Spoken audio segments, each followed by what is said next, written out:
بسم اللہ الرحمن الرحیم۔ السلام علیکم دوستو، غزوہ خندق کا تذکرہ جاری ہے۔ پچھلی ویڈیو میں ہم نے خندق کھودنے کے بارے میں بتایا تھا کہ حضرت سلیمان فارسی رضی اللہ تعالیٰ عنہ نے خندق کھودنے کا مشورہ دیا۔ آج کی ویڈیو میں ہم حضرت علی رضی اللہ تعالیٰ عنہ کی بہادری کا تذکرہ کریں گے۔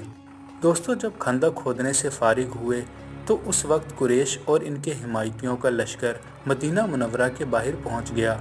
اس جنگ میں کفار کی تعداد 10,000 تھی، جبکہ مسلمانوں کی تعداد صرف 3,000۔ مشرکین کا لشکر مدینہ کے گرد خندق دیکھ کر حیران رہ گیا، کہنے لگے، خدا کی قسم، یہ تو بڑی زبردست جنگی تدبیر ہے۔ عرب تو اس طریقے سے واقف نہیں تھے۔ کفار کے دستے بار بار خندق تک آتے اور واپس لوٹ جاتے۔ مسلمان بھی کبھی کبھی اندر سے نکل کر کفار کی طرف تیر برساتے اور واپس چلے جاتے۔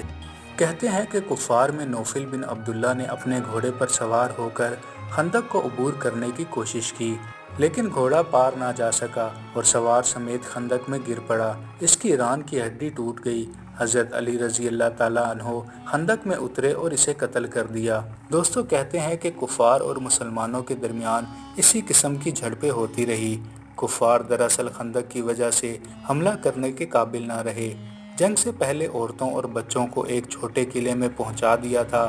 یہ جگہ حضرت حسان بن ثابت رضی اللہ تعالیٰ عنہ کی تھی اور وہ خود بھی وہیں موجود تھے۔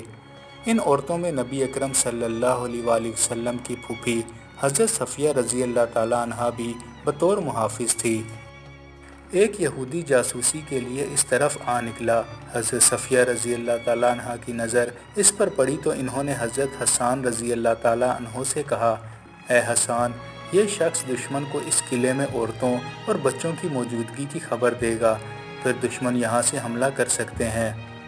میں اس کام کا آدمی نہیں ہوں۔ حضرت حسان رضی اللہ تعالیٰ عنہ دراصل شاعر تھے اور جنگ کے طریقوں سے واقف نہ تھے، پھر ان کی عمر بھی بہت زیادہ تھی، بوڑھے اور کمزور تھے، اسی لیے انہوں نے یہ بات کہی۔ حضرت صفیہ رضی اللہ تعالیٰ عنہ نے دیکھا کہ حضرت حسان یہ کام نہیں کریں گے، تو انہوں نے ایک موٹا سا ڈنڈا اٹھا لیا اور نیچے اتر آئی، خاموشی سے اس یہودی کے پیچھے گئی اور اچانک اس پر حملہ کر دیا۔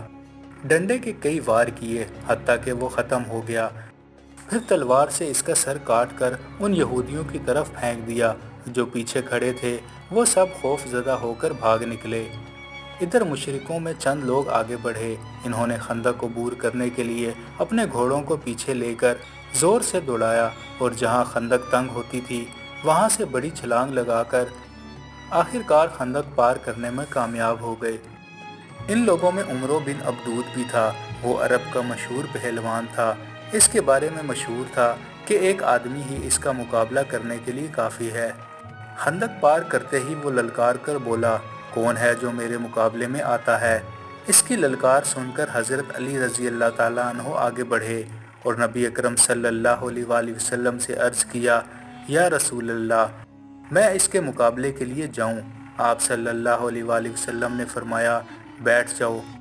عمرو بن عبدود نے پھر آواز دی۔ حضرت علی رضی اللہ تعالیٰ عنہ دوبارہ اٹھے۔ آپ صلی اللہ علیہ وآلہ وسلم نے پھر بٹھا دیا۔ جب اس نے تیسری بار مقابلے کے لیے للکارا تو آخرکار آپ صلی اللہ علیہ وآلہ وسلم نے حضرت علی رضی اللہ تعالیٰ عنہ کو اجازت دے دی۔ حضرت علی رضی اللہ تعالیٰ عنہ یہ شعر پڑھتے ہوئے میدان میں آئے، جلدی کر، تیرا للکار قبول کرنے والا تیرے سامنے آ گیا ہے، جو نہ بزدل ہے نہ کمزور۔ نبی اکرم صلی اللہ علیہ وآلہ وسلم نے حضرت علی رضی اللہ تعالیٰ عنہ کو اپنی تلوار عطا فرمائی، اپنی دستار مبارک ان کے سر پر رکھی اور اللہ سے ان کی کامیابی کے لیے دعا فرمائی۔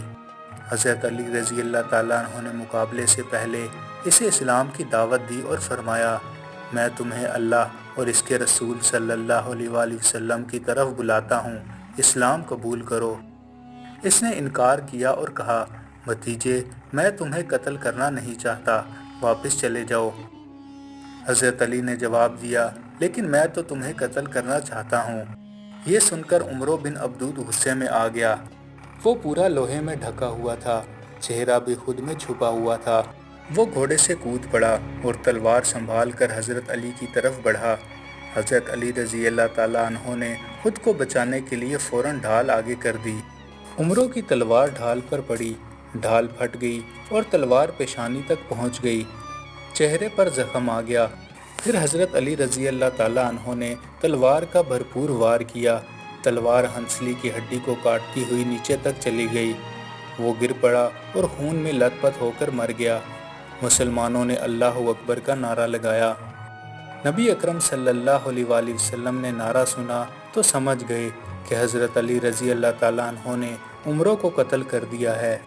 اس کے گرتے ہی جو لوگ اس کے ساتھ آئے تھے وہ واپس بھاگ گئے۔ حضرت زبیر رضی اللہ تعالیٰ عنہ نے ان کا پیچھا کیا، ایک پر تلوار ماری، وہ دو ٹکڑے ہو گیا۔ حضرت زبیر رضی اللہ تعالیٰ عنہ کی تلوار اس کے سر سے چل کر کہلے تک پہنچ گئی۔